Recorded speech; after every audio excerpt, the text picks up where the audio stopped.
Imagine the narrative they ran. This is a backfiring of all backfirings. They said January 6th was an existential threat, a threat to democracy.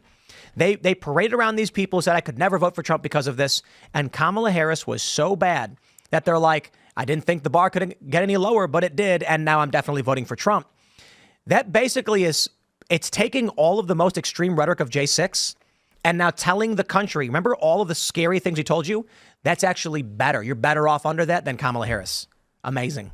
It is amazing. And I think, Sondland should be commended for publicly stating this. I think it would have been very easy for a lot of people who had sort of said one thing to then kind of disappear into the background and never address it. I think it's good to have people say, like, I maybe was critical of Donald Trump at one point, but this crisis, the crisis we are facing right now under the Biden-Harris administration, is so bad that we cannot pretend it's not an attack on democracy, that people are not suffering because of this.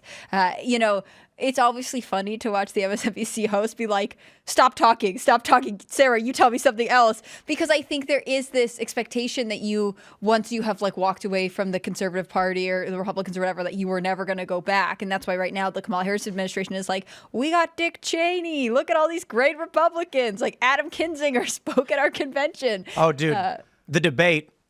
I know I said it yesterday, but J.D. Vance is like, we got a great coalition. We got RFK Jr., Tulsi Gabbard here. And then Tim Walz is like, we got Bernie Sanders and Dick Cheney. Right. Like, wow, that's nothing. And Taylor Swift. You can have that. that. Taylor Swift. It's interesting, too, though. You notice this is on MSNBC, and James O'Keefe came out with an undercover report today showing a guy, one of the producers at MSNBC, saying that MSNBC has will do everything they can to help Kamala win the election, that they have dumbed down their viewers over the past few years and really narrowed their focus, and that this has all essentially been done intentionally to maintain a Democrat stronghold. It's sort of obvious. We all know it, but it's still pretty amazing to get that kind of transparency. Do we think that the host knew Sondland was going to say this, or was it a shock to him? What do we think? I think it was a shock. Yeah, I think so too. Yeah, because obviously we need more of this because these are the types of people's points of view that will change voters' minds. Absolutely. Navarro, of course, I'm fairly certain he will be in the next Trump administration, and he's going to defend Donald Trump. He's a good dude. Totally. And so I think what MSNBC was likely going for is we're going to get a Trump guy.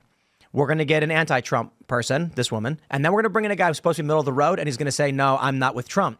And then he shocks him by saying, actually, nah, I'm with Trump now. Mm-hmm. And you can see his surprise. It's on the table. Wait. It's on the table. Two of the three former Trump-affiliated people to be against him. So it looks like the majority of people who know Trump are turning against him. But what I actually love about this, Peanut Bar is great, he's been on the show before, is how still he's sitting, like taking this in. And then he just smiles. And then he's like, okay, and I'm on your side. Like, you flip-flop on 1 team, Kamala's flip-flop on 16. Like, I think there is this really good camaraderie. And then he's got the little smile. Oh, my God. Is Rappaport back with Trump now? I don't know. I haven't paid attention because too much. He was like, voting for Trump is on the table. Big Dick Donald Trump. It's on the table. What he was saying. I loved And then something happened. I can't remember what it was, but he was like, no, voting for Trump is off the table. Yeah, but you look at Iran striking Israel now, and that's one of his principal issues. A lot of these Democrats, and I try telling people, guys, there are people who love Israel in this country, and it's like 60%, 70%, okay? So the internet is full of people who want to argue over this. I'm telling you, when the protests happened against Israel, pro-Palestine, with even some elements that were outright pro-Hamas, you saw Democrats say, that's it, final straw, I'm voting for Donald Trump.